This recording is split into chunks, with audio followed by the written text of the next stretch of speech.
नमस्कार।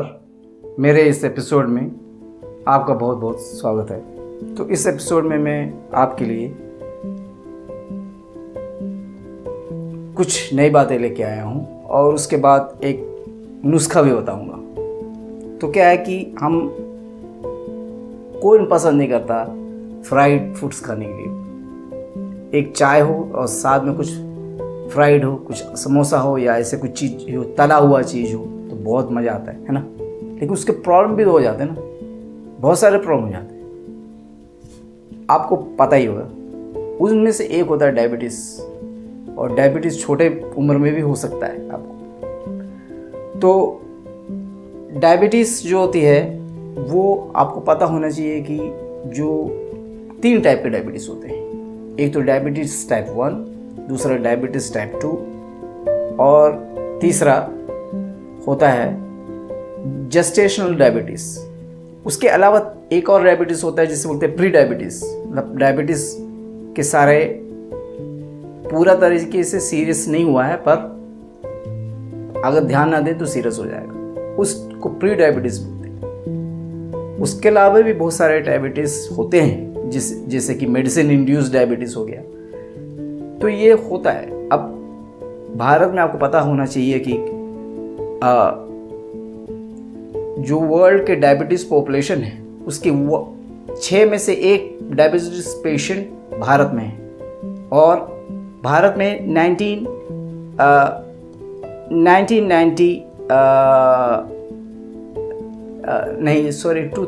2019 के हिसाब से, एस्टिमेट के हिसाब से भारत में 77 मिलियन डायबिटीज़ पेशेंट है।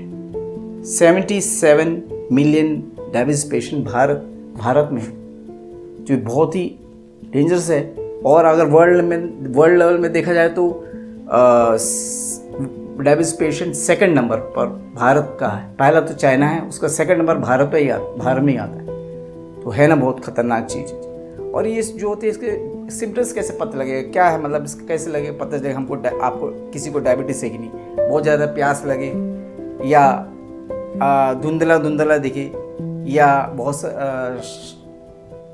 ज़्यादा आप क्षीणित महसूस करें, या आपका जो घाव वगैरह धीरे से सूखे, या आपको यूरिनेशन की प्रॉब्लम हो रही है, या आपको जो है ड्राई माउथ हो रहा है, मतलब मुंह सूखा सूखा लगता है, या इस टाइप की चीज़ें जो होती हैं वो डायबिटीज़ के एग्जाम्पल मतलब लक्षण होते हैं। और 45 साल के बाद से हर किसी को डायबिटीज़ का चेकिंग करवा देना चाहिए। 45 साल के बाद इसका रिस्क जो है बहुत बढ़ जाता है और लो में होने की चांस बहुत ज़्यादा होते हैं।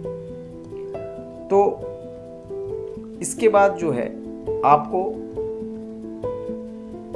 डायबिटीज़ चेकिंग करा लेनी चाहिए। और डायबिटीज़ चेकिंग कैसे कराएंगे, आजकल तो मशीन आता है घर में, उसको ले लीजिए। जैसे गुलाब का फूल में कांटा होता है ना, बस उस कांटा की तरह एक चीज़ सुई अंगुली में थोड़ा सा प्रिक करना है, मतलब लगाना है, तो 1-2 बूंद खून निकलेगा। और उसे ये मशीन में स्ट्रिप आती है, उस पर लगा देना है और उसको आपको मशीन में डाल देना है, तो आपको रीडिंग आ जाएगी। और रीडिंग जो है अगर 80 से 130 के बीच में रीडिंग है तो आपके डायबिटीज़ मतलब नहीं है, नॉर्मल है, मतलब डायबिटीज़ आपको नहीं है। और अगर 180 से ऊपर है तो बहुत ज़्यादा है, और अगर 80 से नीचे है तो हाइपोग्लाइसीमिया हो गया। मतलब 130 से ज़्यादा है तो आपको डायबिटीज़ है। तो ये क्या ज़्यादा किससे देखते हैं, क्या चीज़ को देखते हैं, इसी ग्लूकोज को देखते हैं। तो हम जैसे आलू हो गया, चावल हो गया, रोटी हो गया, इसमें सब कार्बोहाइड्रेट होता है, और वो खाते हैं तो अंदर हमारे शरीर के अंदर जाता है, और वो कार्बोहाइड्रेट जो है शुगर में कन्वर्टेड हो जाता है। और उस शुगर जो है ज़रूरी पड़ता है हमारे सेल के अंदर। सेल जो होती है हमारी छोटी सी, सब शरीर का सबसे छोटा जो होता है पार्ट होता है सेल। वो ब्लड में भी सेल होता है, बोन में भी सेल होता है, सब जगह सेल होता है। तो वो सेल में ज़रूरी पड़ता है, और सेल में ये ग्लूकोज ज़रूरी पड़ता है जो कि कार्बोहाइड्रेट से निकलता है, हम जो कि इंटर्न जैसे हम चावल या रोटी खाते हैं उससे निकल जाता है, और वो सेल के अंदर उसको वो ले लेता है शरीर, और लेकिन उसको वहाँ लेने के लिए इंसुलिन की ज़रूरत पड़ती है। तो इंसुलिन हमारे जो है एक पैंक्रियास नाम का ऑर्गन है जो हमारे पेट के अंदर, पेट के एकदम पीछे की तरफ है, सिचुएटेड है, और उससे पैंक्रियास हार्मोन होता है, और वो हार्मोन होने के बाद वो हार्मोन के कारण सेल में ग्लूकोज चले जाता है। लेकिन कभी कभी होता है, क्या होता है, इस इंसुलिन जो है बॉडी नहीं प्रोड्यूस करता है, या पैंक्रियास प्रोड्यूस नहीं करता है, या सेल उसको उतना, सेल में कुछ गड़बड़, मतलब उसको फ़ायदा नहीं उठा पाता है इंसुलिन का। तो उस जगह में ग्लूकोज जो होती है ब्लड में बढ़ जाता है धीरे धीरे, और धीरे धीरे बढ़कर वो एक लिमिट से उस पार हो जाता है, तो उसको फिर डायबिटीज़ हो जाता है। तो डायबिटीज़ जो है, डायबिटीज़ 1 में जो है वो छोटे या तो बहुत छोटे, या एक किसी व्यक्ति जैसे 12 साल के या यंग जैसे 18, 19, 20 या 24 साल के, ऐसे लोगों को होता है डायबिटीज़ 1 ज़्यादा होता है, जो कि ऑटो इम्यून होता है, मतलब शरीर का जो पैंक्रियास होता है उसका सेल खुद को अटैक कर देता है, और उसके कारण होता है। लेकिन डायबिटीज़ 2 जो अधिकतर 95% से ज़्यादा लोगों को वही होता है, उसको हम शुगर बोलते हैं, वो अधिकतर लोगों को वही होता है।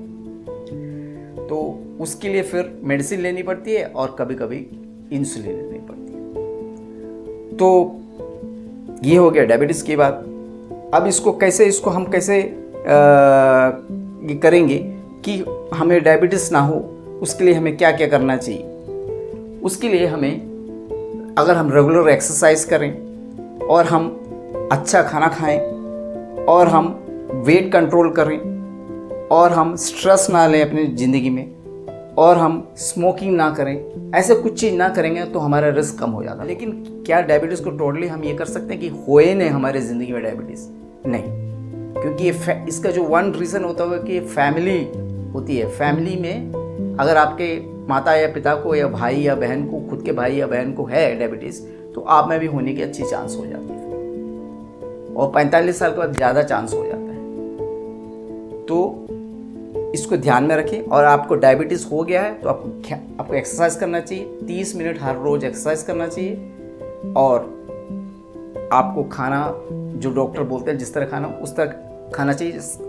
वेजिटेबल्स हो गया, जैसे दाल हो गए, चने हो गए, वैसे चीज़ हो गए, और आपको थोड़ा तेल का भी उपयोग करना चाहिए, पर जो तले वाले चीज़ हैं उसको उपयोग ना करें। तो डॉक्टर से पूछिए तो आपको सब पता चल जाएगा। और जो भी बात है, आपको किस शक लगे, आपको सीधा डॉक्टर के पास जाना चाहिए, क्योंकि अल्टीमेटली आपको डॉक्टर का एडवाइस ही लेना चाहिए, और किसी का एडवाइस नहीं लेना चाहिए। आपको शक है, तुरंत डॉक्टर के पास चले जाइए। जैसे आपको कुछ हाइपोग्लाइसेमिया हो गया, एकदम गिरने जैसे हो गई, तो चेक करने के लिए डॉक्टर पास गए, तो हाइपोग्लाइसेमिया हो गया, तो आपको ये लगता है क्या आपको डायबिटीज़ होने वाला है, क्या ऐसा कुछ है, क्या प्रॉब्लम है, कि सडनली आपका डाउन हो गया, तो ये भी चेकिंग हो जाता है।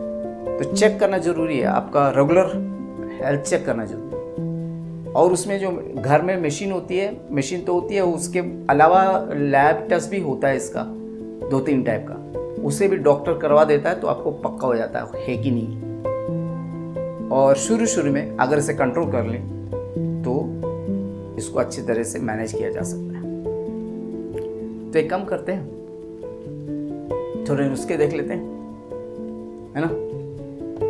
और बहुत ही शानदार नुस्खा है जो प्रैक्टिकली हमारे घर में उपयोग हुआ है, जिसके कारण कंट्रोल में आया है। मेरे माँ जी का कंट्रोल में आया है डायबिटीज़ से उनको। उन्होंने ये किया तो जब उनका मतलब हाई लेवल इंसुलिन की वो नहीं लेते, कभी उन्होंने लिया नहीं, और शुरू में जब हुआ था उन्होंने इसका सब उपयोग किया था, तो एकदम कंट्रोल हो गया। कंट्रोल में रहता है और चेकिंग करती रहती है, तो पता लगता है कि ज़्यादा हुआ नहीं, तो उसके अनुसार खाना पीना में चेंज करते हैं, तो आराम से कंट्रोल रहता है। इंसुलिन लेने की ज़रूरत नहीं पड़ती। इंसुलिन लेने से रोज़ लेना पड़ता है, तकलीफ़ होती है उससे, तो ऐसे उसकी ज़रूरत नहीं पड़ती। अब कंट्रोल में रहता है, तो कंट्रोल में करने के लिए मैं जो ये ऐसा चीज़ बता रहा हूँ जो आप नॉर्मली खाना में खाते हैं, तो उससे कोई फ़र्क नहीं पड़ता है, ठीक साधारण चीज़ होता है, उसको उपयोग कीजिए। तो थोड़ा कंट्रोल शुरू में जैसे हुआ तुरंत कंट्रोल करना शुरू करिए, ये हो जाएगा। करेला, जी हाँ, करेला बहुत काम की चीज़ है, बहुत ही काम की चीज़ है। और इसे आप एक काम कीजिएगा, इसको मिक्सी में अच्छे से इसको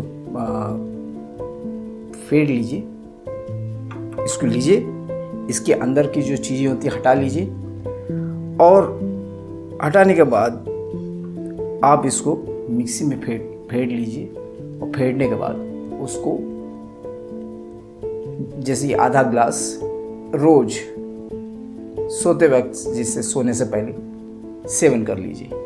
जब आपकी कंट्रोल, थोड़ा सा डायबिटीज़ हो जाता है पर बहुत ज़्यादा नहीं होता उस स्टेज में, और आप अगर कुछ दिन ऐसे करेंगे तो फिर उसको चेक करेंगे तो पाएंगे कि आपका कंट्रोल हो रहा है, डायबिटीज़ एकदम कंट्रोल में आ रहा है, मतलब 80 से लेकर 130 के बीच में आ रहा है आपका।